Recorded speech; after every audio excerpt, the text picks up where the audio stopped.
Let me know. All right, we're live. Okay, checkmate crew. This is Mickey Blindside. Today we have a special session at the pit. We've got our own MSC code here, and he's gonna go over the bull and bear case for the Ethereum merge. So MSC code, take it away, man. All right, I want to first start with a low-level overview of what exactly is taking place. Right now, Ethereum runs on a proof-of-work chain, and what proof-of-work means is that people will use GPUs to solve complex mathematical equations, and when they validate those equations, they are able to process the chain, confirm which transactions are valid, and when they propose a block that is completely valid, they get paid in ETH rewards. Those rewards right now are about 13,000 ETH per day. And that's all inflationary. And it's on a very similar schedule to Bitcoin in emissions. So they are both currently inflationary. So on a low level, what's going to happen is ETH is going to switch from proof of work to proof of stake, where you will no longer need GPUs to solve mathematical equations. You will just have block proposers asking for their blocks to be validated by people running the validating software. And in order to do this, you need to stake at least 32 ETH. What's great about these is that they can be run on something as simple as like a Nook or a mini computer, a Raspberry Pi, or even a laptop that you're not using anymore, an old one. It doesn't take up a lot of computer's resources. However, it does take up some bandwidth, so that is something you have to be conscious of. When Ethereum switches to proof of stake, their issuance will decrease to about 1,000 to 2,000 ETH per day. And that is going to remain pretty constant for the next about 100 years. So we can now look at that as a constant in emissions. It's about a 90% reduction. And through supply and demand dynamics, that is a bullish fact. Anytime you get a 90% decrease in inflation, you're going to see more demand than supply available. Also, ETH released something called EIP, which is like an upgrade called 1559, where when you pay gas fees, part of those gas fees go to a burn and just get taken away from the network. And whenever ETH is above 15 GWay, which last week it averaged 18 GWay, ETH is burning, and after the merge will become generic.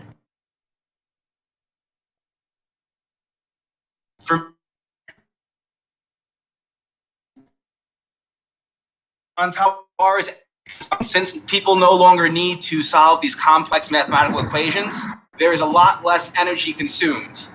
And since there are laws being proposed right now, specifically in New York, for proof of stake to be made illegal, I'm not sure how they would actually execute. The green narrative is very big, and I also find that very bullish. On top of that, there is just the general there's attention going towards ETH right now for these very reasons. So the more popularity on a chain, the more users there are, the more developers that will want to work on it. The more developers that want to work on it, the more great functioning applications. The more great applications, the more usage of the network. And again, more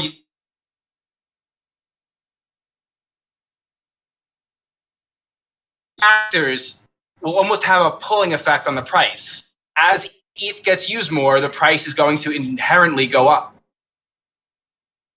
I find this all to be very bullish factors for me. That is why I am bullish on the merge. Now, I also want to address the bear factors. And these are something that cannot be overlooked. The ETH merge was originally proposed for 2017. We are now almost in 2023. They have been dragging their feet on this for a while. ever out on time, thing just happens. It's just usually a general rule. On top of that,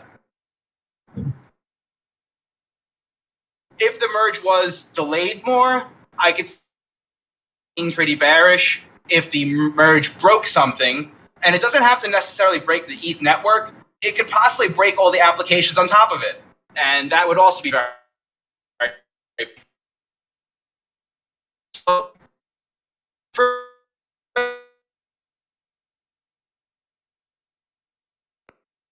just a delay. Now, I think we should go through those one by one. Okay, all right. So that last bit there, MSC, I think you were going a little bit in and out on that last part. Okay, so I can repeat it. Okay, so yes, I can repeat it. Yeah, so you were saying that the bearish case was if something were to break, right? If something, there might be some applications that break once the merge goes through, right? Yeah, I mean, let's take a deeper look at that. They're attempting to upgrade this network with no disruptions. The way the ETH developers, the way they describe it is they're changing an airplane engine mid-flight.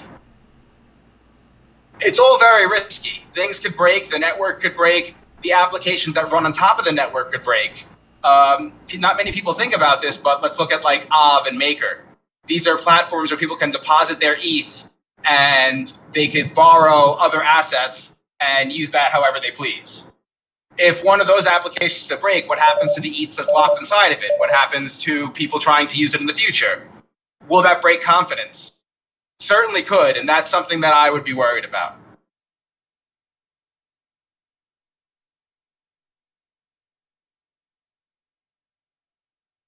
Am I still cutting in and out? No, you're good. You're good. We're actually getting some questions now from the Discord.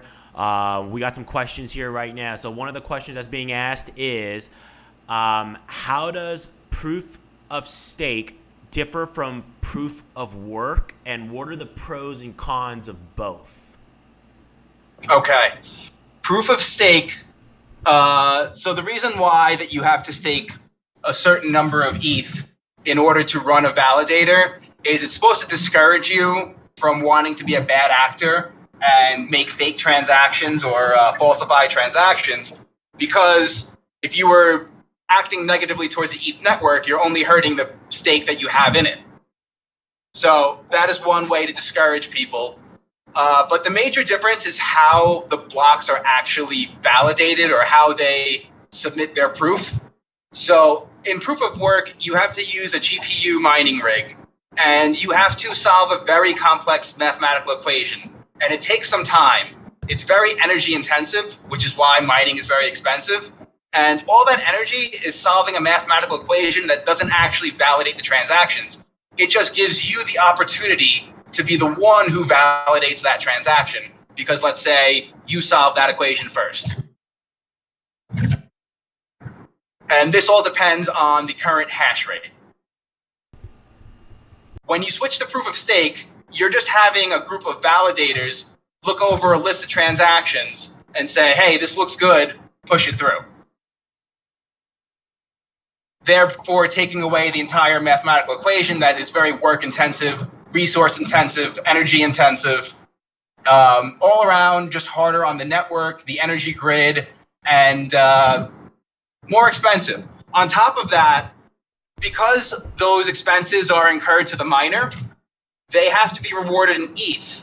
It has to be enough ETH to make it worth their expenses.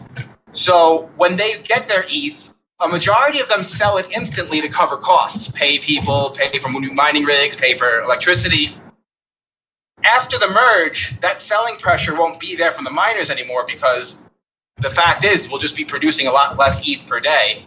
So there would be a lot less to sell. Plus, whatever's being sold, if the network's being used and they need money for gas fees, they're going to have to buy ETH. That sounds like a bullish case then. That sounds like a bullish case.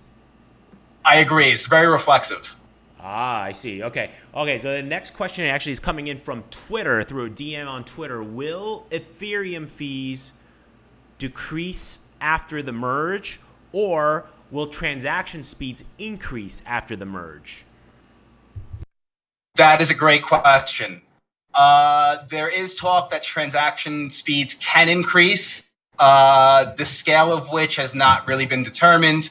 I don't think it's going to increase it very much. However, also transaction fees will also depend on gas fees. This upgrade itself is not going to lower the gas fees. So I'm going to answer no to both of those questions. There are upgrades in the future that will address both of those things. And if you're still on that, yeah, you're on that chart right now. There's a thing called sharding. And basically what that does is it separates different types of transactions into different validating blocks so that not all the same validators are validating the same transaction, therefore increasing the throughput. So that would increase the amount of transactions that we're able to take. And that should also decrease gas because now you're not paying gas for the entire network. You're paying gas for that determined transaction type. So that is something that will be coming in the future, but I wouldn't expect it for this upgrade specifically. All right, very good. Also something that I read, when I was reading about the merge, and this is a question that I had was, there's all this talk about a proof of work fork. All right, as a lot of these miners who are using proof of work, they may still continue to want to mine using their, all the equipment that they bought. So, should people expect to receive some tokens if and is the likelihood of a fork high?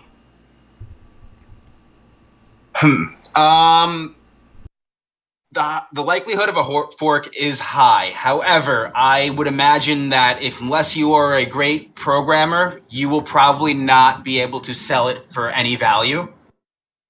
There are people that have already written code that will auto extract their proof of work ETH and sell it, and they're probably going to sell it down to zero. There are other proof of work chains that use GPU miners like Doge and Litecoin and the such, but however, they don't pay very much to their miners, so it wouldn't be profitable even to switch over. I imagine they're still going to do it just because they have the machines, but again, it's pennies compared to ETH. On top of that, the rewards that will continue in that ETH will be worthless, so they might end up jumping ship anyways. I wouldn't be too excited about getting your proof of work ETH. I think what people are trying to compare this to is back in 2017, I believe, Bitcoin had a hard fork with Bitcoin Cash. When that happened, everyone got the Bitcoin Cash token, and they were able to sell that for a profit, free money. I don't think that's going to be the case with this fork because of the way it's happening live, and it's not going to be two concurrent chains. But if anyone wants to compare it to anything, ETH has already forked, and that's why there's an Ethereum Classic. Ethereum Classic is worthless. There are no applications on top of it, yet people still speculate on it. So you never know what's going to happen with those coins in the future. I'm not putting much value behind it. And on just the next kind of question after that is, a lot of different Discord groups, a lot of different stock trading groups, there's a lot of retail traders who are very involved in some of the miners, some of the, the crypto miners out there. Just looking at some of the crypto miners, for example, like Hut8 mining, that has about, I believe it's about 10 or 15% of their revenue comes from proof of work ETH mining.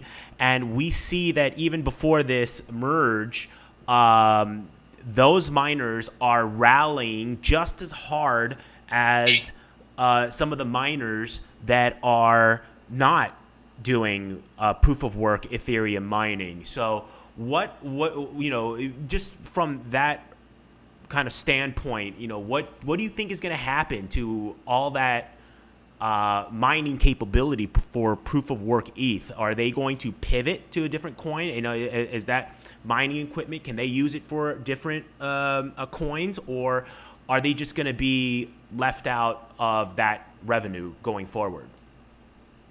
To clarify, is this specifically for the publicly traded miners at that scale? Yes. Okay. If they haven't been selling their ETH as they acquire it to pay for other fees, maybe they sold another coin they were mining, I would say they would have enough to open up many, many validators if they wanted to do proof of stake. If they have been selling that ETH, they're going to be in a rock and a hard place. I mean, the next most profitable coin would be, I think, Doge. And even Doge is like, you're verifying a shit chain just to get a shit coin. And then you're trying to be publicly traded. I don't know how it's going to work, but. What about for non-publicly traded? Interesting. They would have more opportunity to switch to something like that, but even at scale, I don't believe it would be profitable to keep the lights on.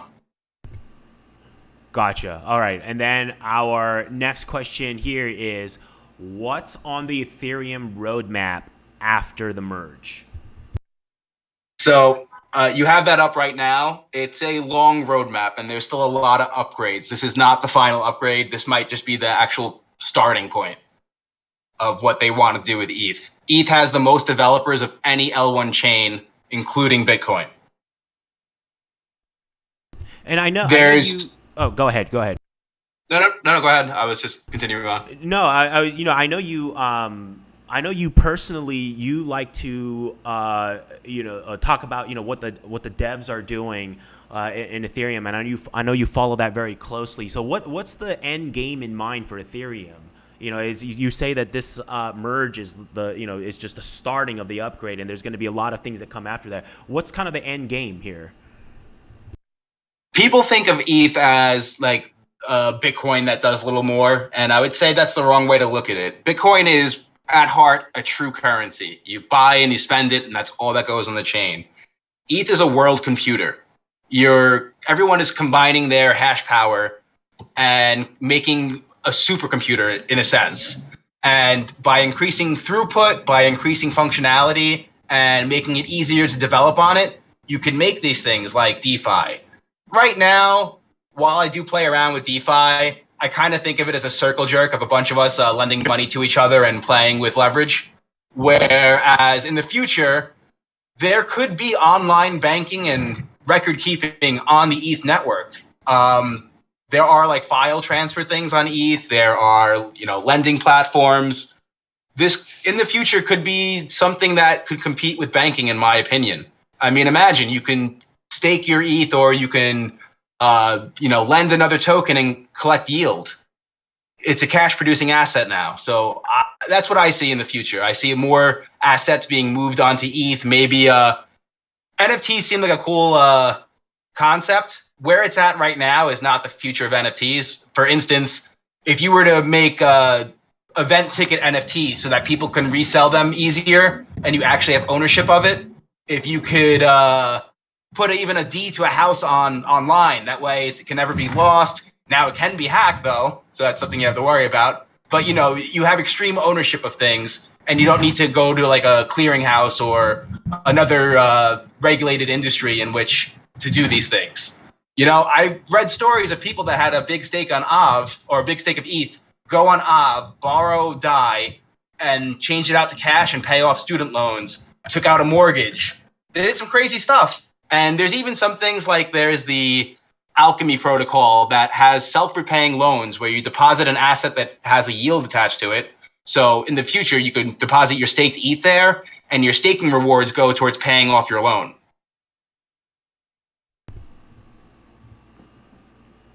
Very nice. Okay, so actually on that point, where it can, you said it's future of banking. From what I recall too, a lot of banks, especially J.P. Morgan, Goldman Sachs, they're actually acquiring a lot of crypto companies and crypto startups. I believe Consensus, which is the company that owns MetaMask. I believe the largest shareholder is JP Morgan, if I remember correctly. So I think they also have a stake in Infura, which is a giant node operator. And there was a time where a certain country got OFAC sanctioned, and they actually blocked them from their nodes. So people who didn't know how to input different nodes into MetaMask were actually just blocked from using MetaMask and didn't understand why. You are able to use your own personal node if you wanted to. You can go into your settings in your MetaMask and input your node address, and it would no longer have to go through Infura. But basically, what Chase is doing with this Infura node buy-in is they're finding a way to track what people are actually doing because they're validating the transactions. They know where the money's going and how it's being spent. It's just another data point for them.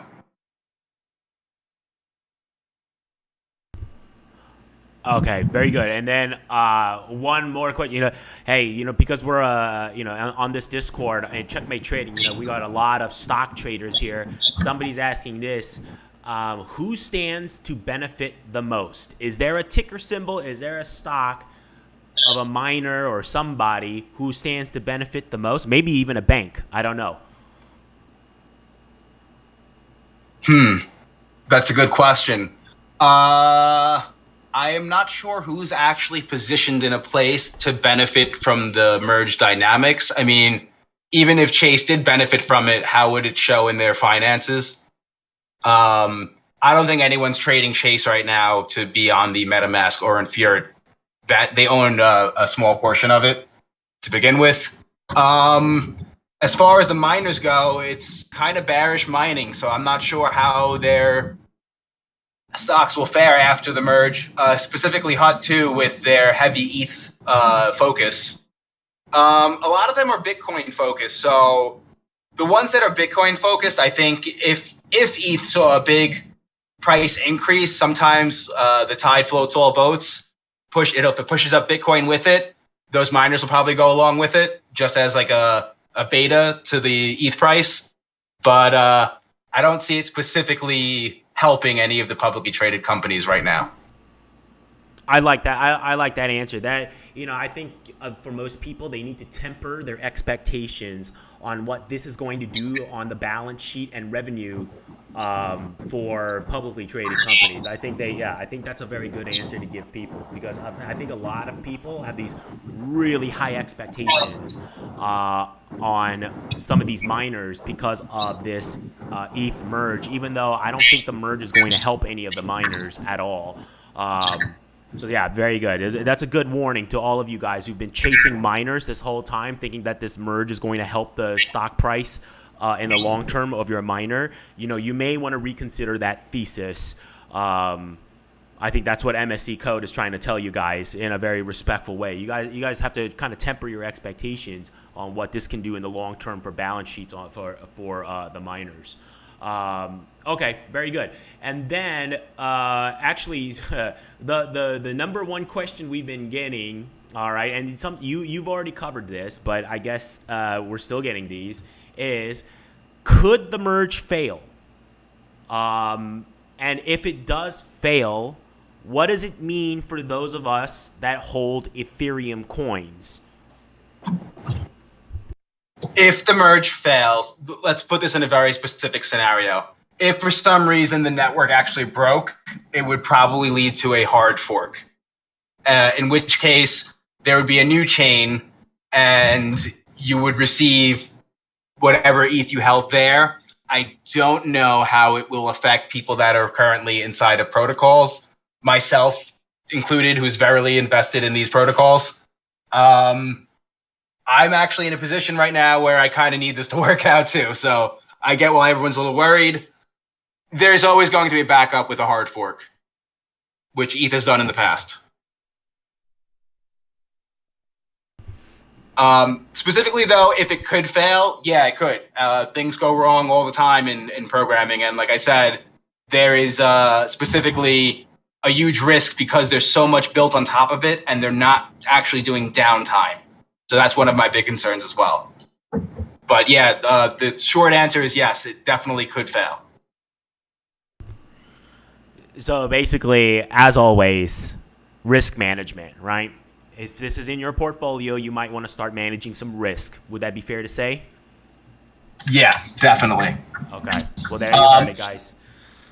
I'm not sure how you people want to hedge again. I mean, my biggest hedge would be in ETH and be on the ETH network. And if anything goes wrong, that ETH will probably be returned to you.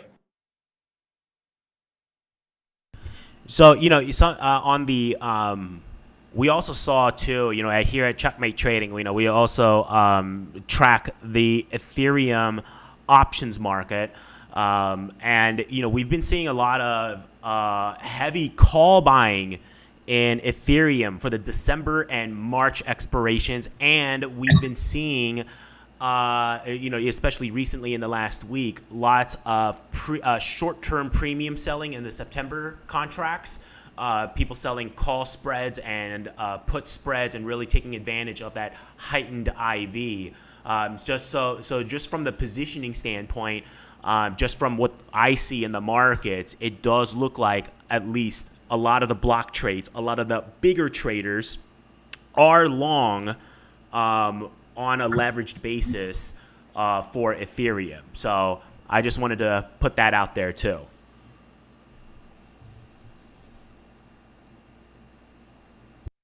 So as far as some of the other questions, so yeah, we're still getting questions right now. Can the merge fail? We're still getting questions like that. This one's a good one. Will the Ethereum network pause? Is there a possibility that we see a pause as a result of the merge?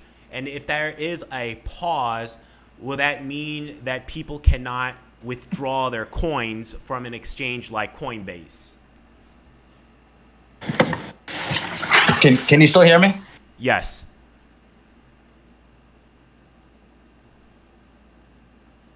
It's a difficult question because there's no planned pause. So any pause would probably mean they broke something. Gotcha. As far as withdrawing from something like Coinbase is planning to halt withdrawals 2 days leading into the merge and possibly the day after. They're waiting to see if ETH breaks as well. They don't want people mass exiting and crashing their system. It's not an attempt to people you're locked in it. It's just a safety net for their system itself. So I don't expect a pause. All right. Well, we're still getting questions, but a lot of the questions are repeats. I'm sure some of the people joined us after we started. This recording is going to be on YouTube, and we're going to put the full recording on YouTube, guys, so you all can rewind the tape and listen to everything that MSC Code here has been saying. Any final thoughts, MSC Code? Any final thoughts on this merge? Anything you want to share with the general public on what your thoughts are? So yeah, any final thoughts? Yeah, anyone who's really curious about the banking mindset behind this trade, there's a great writer. He's actually the maker of the BitMEX exchange. His name is Arthur Hayes. On Medium, his name is Crypto Hayes. He explained about George Soros' theory of reflexivity and how it's going to affect the ETH network, and I totally agree with him. The fact that the supply is decreasing, the interest is increasing, and the fact that you needed to pay for gas. So if people are using the network, they need to buy ETH for gas. There's a huge reduction in the issuance of ETH, so there isn't going to be as much available. And with the burn, it's slightly deflationary. So all these factors all pull together to push the price up instead of the current model now where they pay miners and miners have fees and costs involved with mining. So they have to sell their ETH. Right now, there's just constant sell pressure from the miners on top of the price appreciation. All right. Well, MSC Code, thank you so much for sharing your expertise with us. It's always a pleasure to hear about this. And hey, I know a lot of people have been asking about what's going on with this Ethereum merge. So thank you for shedding some light on this topic here. So yes, guys, this was an exclusive from Checkmate Trading. So again, we're gonna put this out on YouTube. Click subscribe, like, comment on the video. If you got any other questions you want us to answer about the merge, write it on the comment section of our YouTube video, and we will get to that. And I'll try to answer that, and have MSC also chime in on those answers on the comment section. I have one last thing for this guy. Oh, go for it. You cannot. So we have a lot of macroeconomic conditions right now that are weighing heavy on the market. You cannot predict what the Fed's going to do, and you cannot predict what the market's going to do. But one thing that you can predict is that if this is successful, there will be more demand than supply. And that is what I am betting on in this trade. So there you go. Some education, some knowledge, and some trade tips. That's a great presentation. Thank you. Anytime. All right, guys. Again, we're going to post this on YouTube. Like, subscribe, comment. If you have any more questions, comment on there. MSC Code and I will try to answer those questions on those videos as well. Have a great day, guys, and have a wonderful weekend. I believe this weekend is the Autumn Harvest Festival for about a third of the world. So hopefully you guys have a wonderful holiday for those who celebrate. All right, guys, have a wonderful weekend.